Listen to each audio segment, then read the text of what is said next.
Our immune system is a double-edged sword. It functions to protect us against intruders like bacteria, virus, or fungi.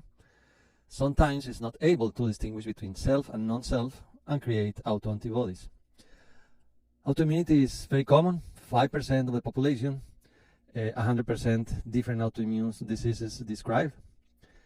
Even atherosclerosis, inflammatory bowel disease, schizophrenia, and infertility may be considered with autoimmune origin. 10% of normal people have pools of autoreactive B and T cells with no clinical significant autoantibodies. Two common examples, antiparietal antibodies and antinuclear antibodies. So the problem may not be the autoantibodies. It seems to be more a decline in the central and peripheral tolerance and decline in function and number of T regulatory cells. Let's talk about environmental factors in autoimmunity. Many viruses trigger autoimmunity, altering intracellular self-antigens. Stress is inflammatory and trigger autoimmunity. Autoimmunity is more common in young, fertile women, a lot more common than men. Nobody knows the reason. Maybe high estrogens or something in the X chromosome, or maybe testosterone seems to be protective. Vitamins are not cause of autoimmunity, but helps a lot against autoimmunity. 3 supplements usually recommended in autoimmune diseases are vitamin D3, vitamin A, and zinc. It is more common in elderly, definitely, and probably related with deterioration in the number and function of the T regulatory cells, loss of central and peripheral tolerance. You are what you eat. Here you can see a huge list of inflammatory foods that may trigger leaky gut and autoimmunity. And also here the list of anti-inflammatory foods that helps against autoimmunity. There is also 100 different medications in the list of drugs related with autoimmunity. Many common, aspirin, penicillin, and other antibiotics, drugs for depression like fluoxetine, etc. The gut microbiome may drive autoimmunity. One theory is that a leaky gut allows the bad bacteria to enter the circulation with antigens mimicking our own cells. And people in favor of this theory favor the treatment with probiotics to compete against the bad pro-inflammatory bacteria. A second theory is the opposite. Some people say that with antibiotics, what is happening is that in the last century we don't have infections anymore, and the reduction of infectious diseases increased the autoimmunity. And people postulating this theory recommended infusions of pathogenic bacterial or parasites to avoid autoimmunity. One of the reasons for autoimmunity is molecular mimicry.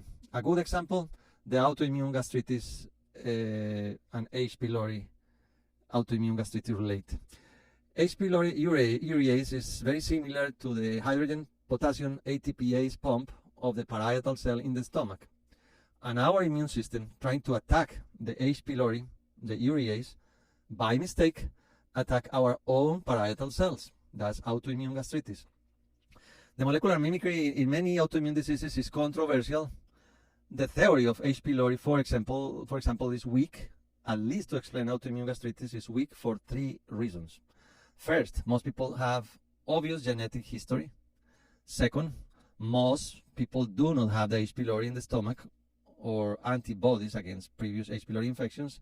And the third is the presence of multifocal gastritis in H. pylori involving fundus, body, and antrum. That's very important because in autoimmune gastritis, a patient generally, the infection, the autoimmune attack normally spares the antrum. It's only fundus and body. The most important association for autoimmune is definitely genetic susceptibility. In most cases are linked to inheritance and human leukocyte antigens, the Hla system or the major histocompatibility complex. This is a complex of genes located in the short arm of the chromosome 6. There are 3 types for type 1, HLA-B, A, B, and C. For type 2, HLA-DR, DQ, and DP. For the HLA type 1, we have 6 genes, 3 from mom and 3 from dad. 2 genes from HLA type A. For example, I may have A3 and A7, 1 from mom and 1 from dad. Same thing for B, two genes, 1 from mom and dad, and same for C, 2 genes. For the HLA type 2, there are 4 genes for the DR, the DRB1, DRB3, DRB4, and DRB5. So we have 08 DR genes in total, 4 from mom and 4 from dad. For the HLA-DQ-A1 and HLA-DQ-B1, A1 is alpha 1 and DQ is beta 1 because the HLA has alpha chain and beta chain. There are 4 genes for DQ in total, 2 alpha and 2 beta, 2 beta from mom and dad, and alpha from mom and dad. Same thing exactly happened with HLA-DP. The inheritance for HLA is Mendelian and co-dominant. Let's look, for example, for the HLA type A in this family. There are 4 possible combinations. The first kid may inherit the Aplotype A1 and A2, A1 from dad and A2 from mom. The second kid, A1 from dad and A29 from mom. Third kid, A3 from dad and A2 from mom. And the last kid, A3 from dad and A29 from mom. So if you observe well, you compare with the siblings, and the result is that you have 25% chance of inheritance with the same combination, 25% chance of non-inheriting the same haplotype, and 50% chance to share at least one gene. For the HLA, DR, DP, and DQ, you inherit an alpha from mom and dad and a beta from mom and dad. Not the same thing for HLA type 1. It's only 1 from mom or 1 for dad. All HLA, for example, the previous, you can inherit, if you have bad luck, you can inherit the DPQ2 from dad and the DPQ8 from mom. That's a perfect combination for celiac disease. All HLA are specialized to present antigens. They have a peptide groove or peptide binding domain at the top of the molecule, specialized to accommodate and present antigens. The antigen accommodates in the peptide groove, and the antigen is the key to open the lock. The lock is the TCR in the T lymphocytes and the immunoglobulin in the B lymphocytes. The key is the antigen. To understand why the autoimmunity happened and the genetic association, we have to review some topics.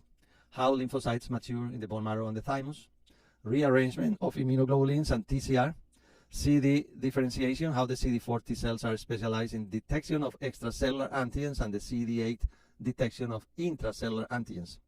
The positive and the negative selection in the thymus, role of HLA in immunity, the role of regulatory lymphocytes in autoimmunity, the process of maturation of hematopoietic cells that begins in the bone marrow, a primary lymphoid organ, with the stem pluripotential cell. The stem cell matures to myeloid progenitor, evolving to neutrophils and monocytes. Monocytes migrate to the blood. Monocytes staying in the tissue are the macrophages.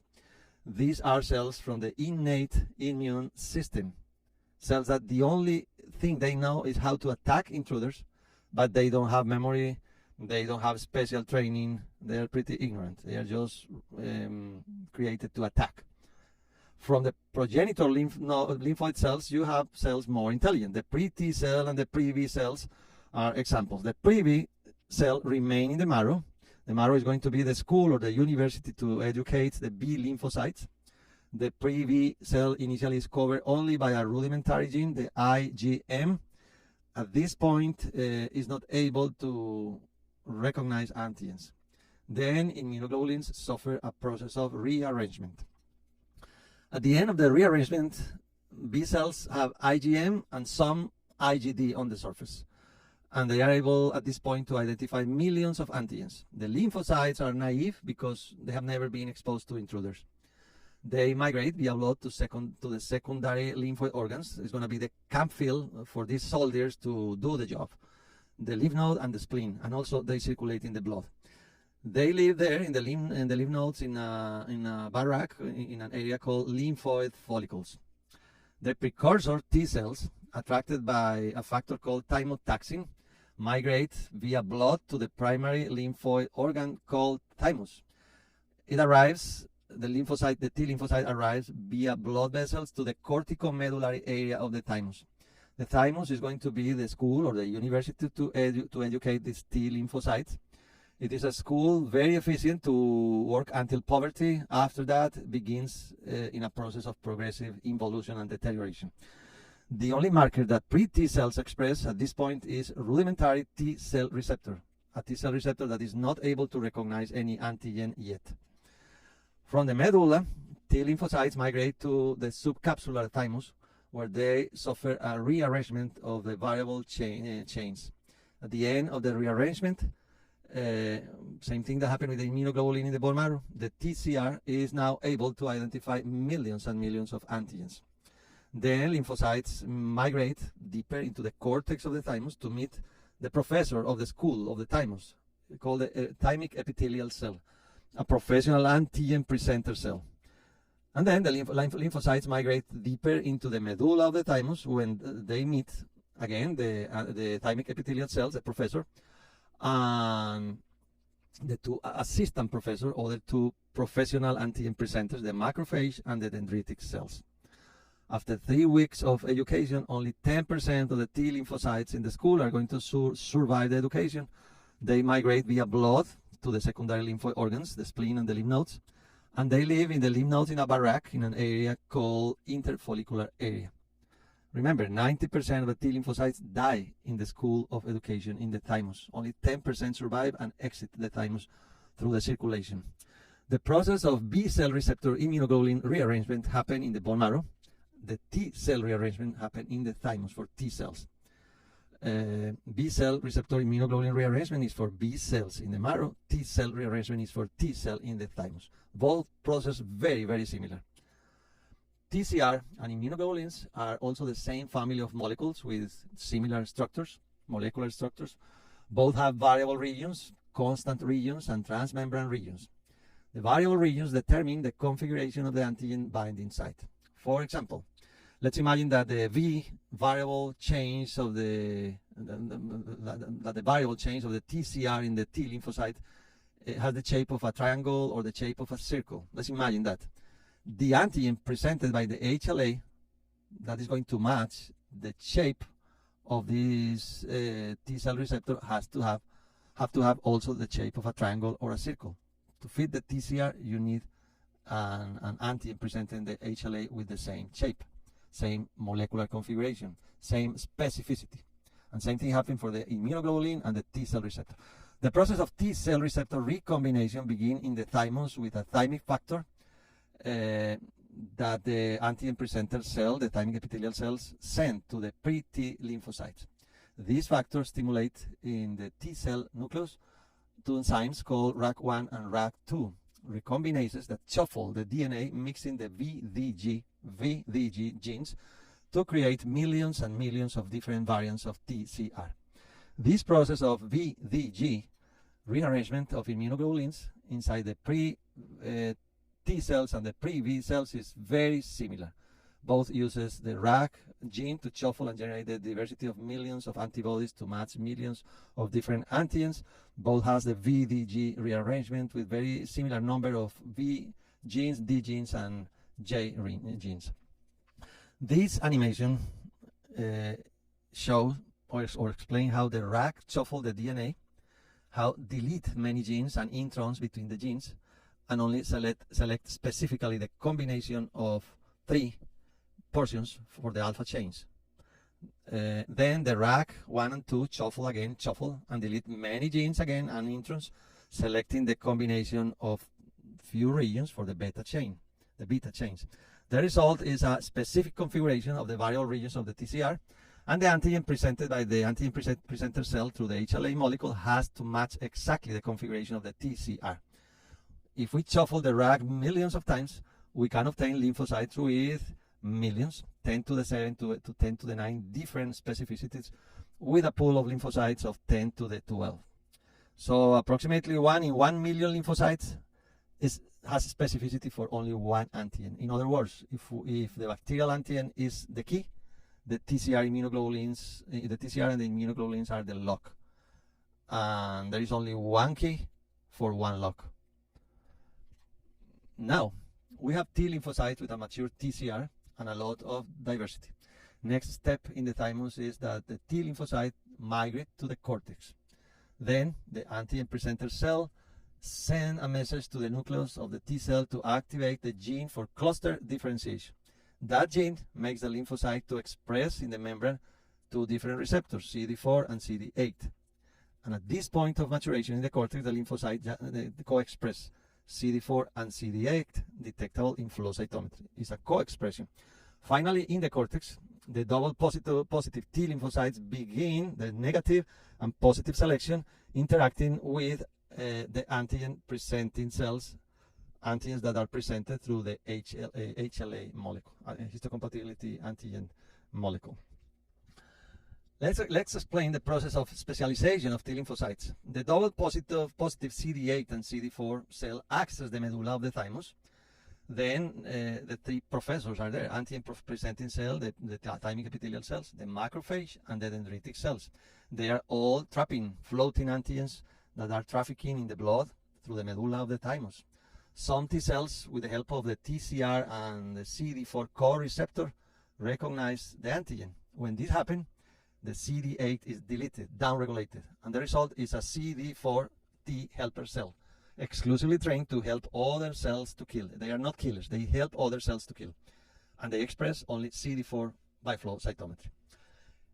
If an intracellular antigen is recognized, but these cells, the TCR, with the help of the CD8 molecule as co-receptor, identify the antigen. The result is a CD8 cytotoxic cell, a cell that has a different specialization. They are specialized to kill nucleated epithelial cells infected by virus or affected by cancer. When this happens, the CD4 is deleted, downregulated, and the result is CD8T cytotoxic cells, cells trained to kill. They are killers. These cells only express CD8 by flow cytometry. Something very important happens in the medulla of the thymus. Is the expression in the thymic epithelial cells, the antigen presenter cells, of the gene AIR, also called autoimmune regulator gene. What the AIR gene does is open the genome to make the genome able to express, once the DNA is open, to express at least 25% of the proteins in the human genome in the antigen presenter cells. So at this point in the antigen presenter cell, you can find all kind of molecules. If you want to find insulin, it's there. Hormones of different glands, they are there in these cells. What is the purpose? The purpose is to train the lymphocytes. If the gene is normal and all these antigens are presented to the lymphocytes, you have the chance to select the lymphocytes, to know what lymphocyte is autoreactive and what lymphocyte is going to be okay. In other words, you have the chance to kill autoreactive lymphocytes in a process called negative selection. If the gene is not expressed, the patient have a horrible autoimmune disease called autoimmune polyendocrinopathy type 1 or APS type 1 with pernicious anemia, Addison, alopecia, vitiligo, and immunosuppression with mucocutaneous candidiasis. Let's explain now the concept of selection of lymphocytes. Survival of lymphocytes depends on the affinity of the interaction between the T cell receptor and the major histocompatibility complex or HLA presenting antigen. First rule, in the medulla, the lymphocytes are supposed to interact with the CD4 or the CD8, never with both. If it's promiscuous, they die by apoptosis. Second rule, lymphocytes that do not interact with the antigen presenting cell and the antigen are neglected and they die by apoptosis. Third rule, if the lymphocyte shows a very strong receptor signal or very strong affinity and strongly activate the major histocompatibility complex plus the cell peptides, you have to kill that cell because it's going to be autoreactive. So those cells die by apoptosis in a process called negative selection. If one of these lymphocytes escape the thymus, and that happens, it will be later an autoreactive cell that is going to attack your self-antigens, your own cells. The fourth rule, lymphocytes with an intermediate signal of affinity not activated by the MHC, major histocompatibility complex plus self-peptides, are allowed to clonally proliferate in a process called positive selection. It is assumed that these lymphocytes are not going to attack self-antigens in the future. So they are released from the thymus to be the effectors to do the job. Lymphocytes with threshold activity are allowed to survive in a process of positive selection, but they are converted in something very important called T regulatory lymphocytes, also called the Tregs. These cells are the balance between inflammation and anti-inflammatory effect. What happened after the process of selection? 90% of lymphocytes die by apoptosis and negative selection. Only 10% survive with the positive selection, and those cells migrate to lymph nodes, spleen, and the blood. Here is the called Super 8 Aprotype, very common in Irish people with autoimmune disease.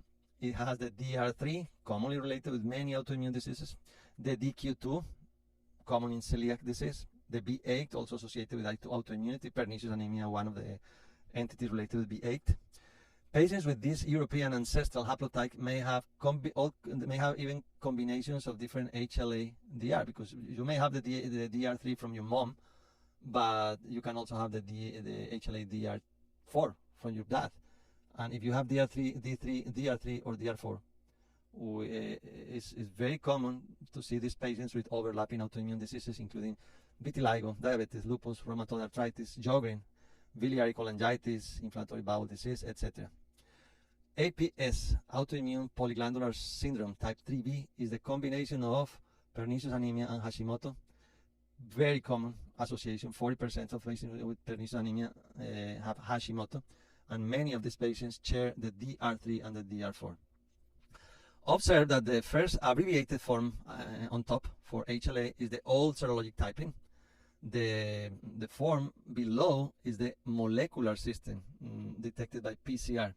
This system gives you many additional variants. For example, for the HLA-DR3, it is not the same to have a molecular system reporting 0301 than a patient with 0302 or 0303 or 0304, etc. So this third and these 4 digits indicate mutations in the protein with expression of different proteins and many times expression of different diseases. Why some HLA, like the DR3, 4, the DQ2, 8, etc., are related with autoimmunity? Why? The answer nobody knows, but it seems to be problems in the thymus with the affinity or abnormal presentation of these HLA antigens in the thymus. They don't present well the antigens. As a result, many lymphocytes escape the process of negative selection in the thymus, or maybe many lymphocytes stay more than the usual amount, stay in the group of positive selection. Is HLA enough to explain autoimmunity? The answer is no. Other factors play a role, and the most important role is aging. Elderly patients, they lost the number and the function of T regulatory cells. In other words, they lost the central and the peripheral immune tolerance. Let's talk about the function of the effector lymphocytes leaving the thymus. The CD8 are specialized in attacking virally infected epithelial cells or cancer cells expressing the HLA type 1. They are nucleated epithelial cells. They don't have HLA type 2. The T cytotoxic cells release cytotoxins like perforin and granzymes. Perforin open pores in the epithelial cells. Granzymes access the cytoplasm and target the caspases that leads to death of the cell. Now let's talk about Cd4 cell activation. Naive Cd4 T helper cells are very good interacting with traveling, soluble, floating antigens, not so good for intracellular antigens. The macrophage or the dendritic cell in the interstitium of the lymph node engulfs the bacteria, then presents the antigen with the MHC type 2 and the help of the CD4 co-receptor. This is the first signal. And then we have the second signal, the co-stimulation between the B7 or B80, same thing, in the macrophage, and the CD28 in the T cell. This is a co-stimulatory signal. If the soluble floating antigen is originated in an intracellular component, the interleukin 12 is going to activate a gene called Tbet, and we have proliferation with T helper 1 cells producing interferon gamma. If the soluble antigen is a bacteria, interleukin 4 stimulates the gene GATA, and the T helper 2 cells proliferate, producing more interleukin 4. If the stimulus is interleukin 12, FOXP3 gene activates and induces T regulatory cells. If the soluble antigen is interleukin 6 and TGF beta, the gene ROR, ROR, is activated, and the T helper 17 cells proliferate, inducing pro-inflammatory interleukin 17 with attraction of neutrophils to the area, and apoptosis. Before we continue with the B cell lymphocytes, let's talk about isotype switching, and this graphic is good to explain that. If you cut that heavy change in the area of the blue arrow, now this is IgM or mu. A cut in the red arrow generates Ig delta or D. A cut in the green arrow generates gamma or IgG. In the yellow arrow, IgG E or epsilon. In the orange arrow, IgG alpha or A. Activation of B cells. Step 1. The B cells are HLA type 2 professional presenter. We already mentioned the type 2 HLA professional presenter cells, macrophage, dendritic cells, epithelial thymic epithelial cells, and now the B lymphocyte, another professional presenter. The B lymphocyte present the antigens using the variable change of the immunoglobulin. It's like the receptor for the B cell. If a B cell presented in the immunoglobulin, this bacterial antigen on the surface, communicate with a CD4 T cell that recognize the antigen with the TCR, we have an effect here. But only one B cell and only one T cell are going to be able to recognize this specific antigen, because the binding of IgG and TCR, we already mentioned that, is extremely specific. It's like a key in a lock. The attack only happens if the T and the B cell cross-check and interact with a receptor called CD40 in the B cell and another called CD40 ligand in the T cell. Without this second signal, the interaction between T and B cells fail and the B cell become anergic. Second step, the T cell, when the interaction happens, secretes a lot of interleukin-4. The interleukin-4 goes to a receptor in the B cell that has the same bacterial antigen attached to the surface immunoglobulin, and the B cell enters the cell cycle, divides multiple times, transforms in plasmocytes or plasma cells that are super factories producing thousands of immunoglobulins per second, immunoglobulins that are designed to attack the bacterial antigen, and a proliferation that is very precise and with a specific isotype. We already mentioned what is isotype switching. Third step. Now what happened with the millions and millions of specific antibodies that are releasing in the blood, that the plasma cells are releasing in the blood, they are floating in the blood. If they find the specific bacterial antigen, the antibody binds that antigen and forms something called opsonin. The opsonin attracts macrophages, and the macrophage with a receptor called FC receptor binds the FC portion of the immunoglobulin, and then that is the signal for the macrophage to engulf the bacteria and ingest and phagocytize the bacteria. What happened next? Another event that may happen is that the multiple antibodies floating in the blood, the millions of antibodies floating in the blood, they may attach the bacterial antigen, and when that happens, the complement is a protein is activated in a cascade of events that finish producing holes in the bacterial wall and killing the bacteria. What are B cell memory? What are memory B cells? A small percentage of the B cells, when something happens like a bacterial infection, converts to a pool of B memory cells, and these are cells that circulate in the blood with the attached specific immunoglobulin, remembering the bacteria for many months or many years. So what happened in autoimmunity? Everything we mentioned for the T cells and the B cells is practically the same, but this time is not a bacterial antigen. This time is an autoantigen. So let's analyze, for example, what happened in an autoimmune gastritis. An infection for H. pylori happened. It triggers a lot of destruction of the cells. The destruction of the cells with apoptosis generates a lot of debris and floating out autoantigens in the lamina propria of the mucosa. They travel to the lymphatic channels, to the lymph node, including antigens from the parietal cells of the gastric mucosa, antigens from the cells, parietal cells. So what happened in the lymph node? Somebody's waiting for the antigen, and is the patrol officer of the lymph node, a cell called dendritic cell, and also the macrophages. They stop the antigen, they ingest the antigen, digest it, present the antigen to the HLA complex inside the cytoplasm, and then the HLA complex with the antigen migrate to the surface of the cell, present this time the parietal cell antigen to a T cell, the interleukin-4 stimulate. The T cell is autoreactive because it's an abnormal T cell that is going to create autoimmunity, recognize this antigen as something foreign, as an intruder. So the T cell produces a lot of interleukin-4, stimulate the B cells, the B cell transforming plasmocytes, because the B cells also has the same antigen in the immunoglobulins, attached to the immunoglobulins. So plasmocyte transformation, secretion of thousands of immunoglobulins, this time not immunoglobulins against a bacteria, this time autoantibodies, immunoglobulins against our own parietal cell. So this all these T4 cells go to the mucosa of the stomach. All these circulating immunoglobulins go to the lamina propria, and they recognize and they attach the immunoglobulin to the membrane of the parietal cell.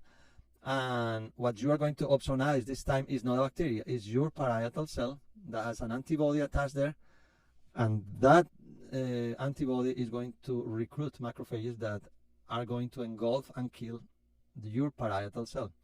Also, antibodies attached to the own of your own cell membrane of the parietal cells activate the complement, killing the parietal cell with holes in the cell membrane. And on top of that, the worst enemy of autoimmunity, all these Cd4 T helper cells allow some cells to transform in a big protagonist of autoimmunity, the T helper 17 cell, producing interleukin 17, the perfect formula for apoptosis. Who can balance, who can contrarrest or counteract this immunologic war against our cells? The T regulatory cell, also called Tregs. The Tregs are CD4 cells with major histocompatibility complex 2, famous because they also are CD25 positive, and they are considered the policeman of the immune system, creating a balance of inflammation against anti-inflammatory, with an anti-inflammatory effect. So Tregs are anti-inflammatory suppressing cells, decreasing the activation of the immune system. And if we lose the function or the numbers of the Tregs, what is going to happen? Autoimmunity. Very common in people in the 50s, 60s, 70s, a damage in the number and function of Tregs and autoimmunity as a consequence. So what percentage of T cells in the periphery are Tregs? 60% of the lymphocytes living in the thymus are T-CD4 helper, 30% are CD8 cytotoxic, and only between 5 to 15%, approximately 10% are T regulatory cells. How a T4 cell become a Treg? The answer is the transcription factor FOXP3 in the nucleus. A mutation of this gene causes IPEX syndrome related with autoimmune conditions, I for immune dysregulation, P for polyendocrinopathy, E for enteropathy, and X for X-linked syndrome. These are kids with diarrhea, dermatitis, diabetes, and autoimmunity. If a Treg using the T cell receptor and the Cd4 co-receptor binds a macrophage presenting an antigen in the MHC complex, and with the presence of a co-stimulatory signal, you have an effect. The co-stimulatory signal is different this time. You don't have now CD28 in the Treg and CD80 in the macrophage. No, it's CTLA4 in the Treg and CD80 or B7 in the macrophage. It's more called a co-inhibitory effect. Why? Because this junction allow the cells to suppress other cells. And mutations or abnormalities or antibodies against the CTLA4 gene are related with autoimmune diseases. The interaction between CTLA4 and CD8 secretes interleukin 10, 35, and transforming growth factor beta that notify the macrophage to stop the secretion of interleukin 6, interleukin 1, and tumor necrosis alpha, pro-inflammatory interleukins that damage a lot in inflammation. So now we have a macrophage that is tolerogenic, is allowing is secreting other interleukins, different to the interleukin 6, 1, and TNF. It's more interleukin 10, 35, and transforming growth factor beta. The secretions of interleukin 10, transforming G factor beta, and interleukin 35 stop the function of the CD4 effector T cell. So we have an anergic CD4 T cell, allergic for the antigen presented by the MHC complex. And the macrophages also secretes more interleukin-10, contributing to the anergic effect on the T cells. The upregulation and interaction between PD-L1 and PD-1 is the key to suppress the activity of the CD8 cytotoxic cells. So CD8 cells are key to attack virus and cancer cells, not so important in autoimmunity. In fact, if you stay in a gastric mucosa with an autoimmune gastritis, you will find that most T cells are CD4 T cells, not CD8. If you block the interaction with antibodies against PD-L1, or if there is a mutation of the genes PD-L1 or PD-1, what is going to happen is an increase in cytotoxic CD8 cells. It's a good thing in cancer because they are cytotoxic for cancer cells. The problem is you suppress the PD-L1, improve the cancer, but you favor autoimmunity. So therapies with anti-CTLA4 are good for cancer, but favor autoimmunity. Activated T cells produce interleukin-2 that then act on the CD25. CD25 is the interleukin-2 receptor on T regulatory cells. And this interaction alert the Tregs, tell the Treg that there is very high T cell activity in the region. So the Treg mount, as a consequence, a suppressory response against all the effector T4 cells. Also, the Treg suck and takes a lot of interleukin-2 so avidly that locally deplete the area, the environment of interleukin-2, and the effector T cells do not have now access to interleukin-2 that is necessary for their replication. So what happens if the CD25 receptor for interleukin-2 is blocked with autoantibodies or mutated? What happens is autoimmunity due to a defect in the T regulatory cells.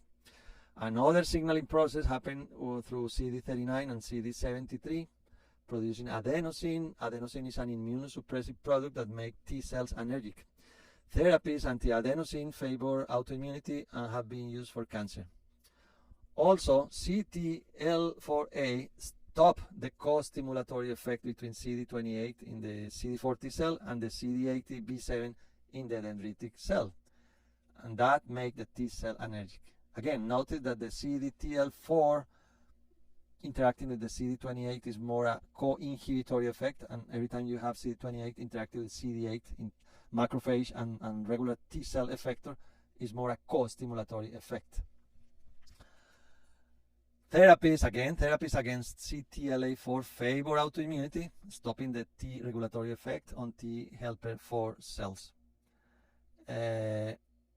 Finally, a small subset of CD4 FOXP3 CD25 T regulatory cells can be cytotoxic and can kill autoreactive T CD4 helper cells, B cells, and of course also cancer cells or viral infected cells. How?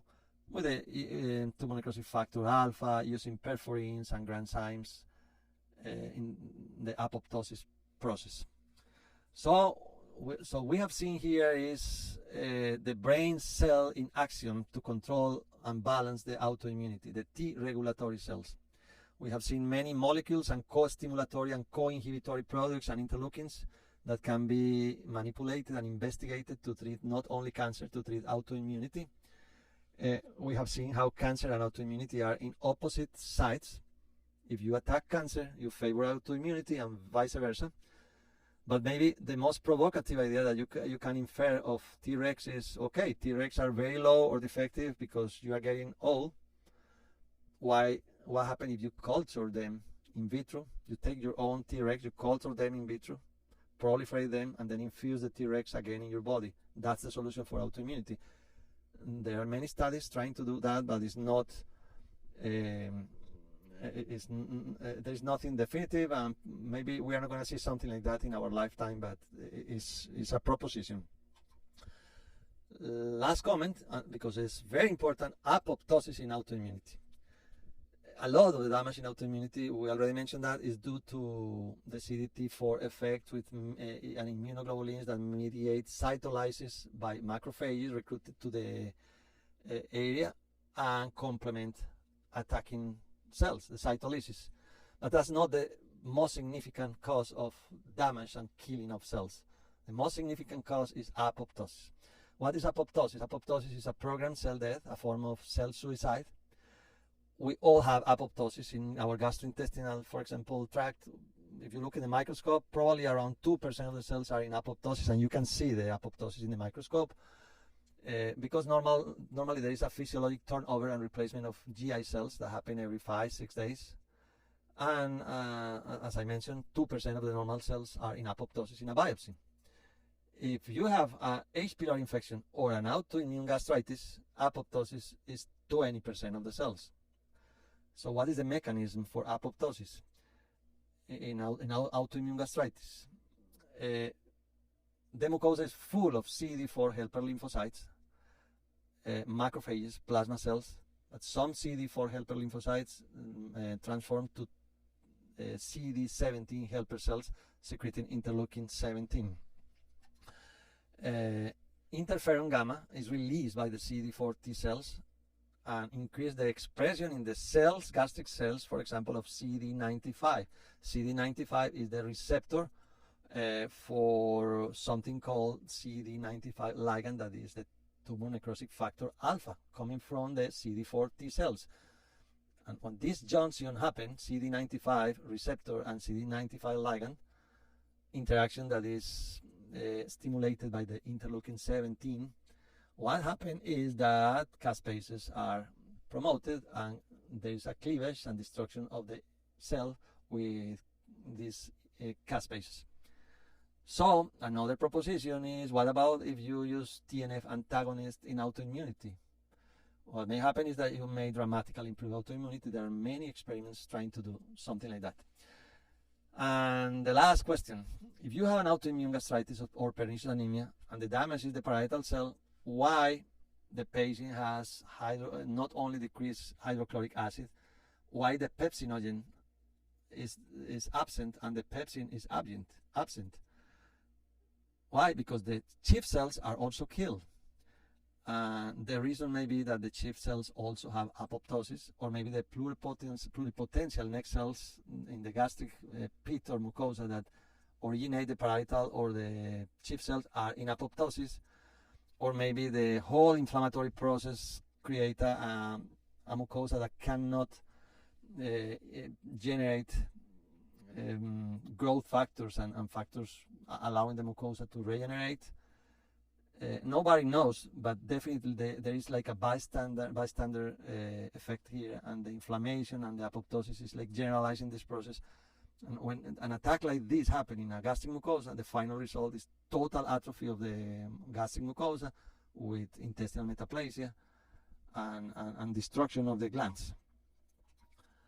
Who is the responsible of that? Many studies talking about the CD17 helper cell, the T helper 17, a key cell in autoimmunity.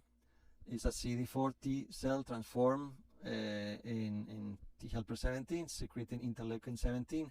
Very important in apoptosis, very important in recruitment of macrophages, and key in the engagement of the tumor necrosis factor, CD95 ligand with the CD95 receptor or FAS.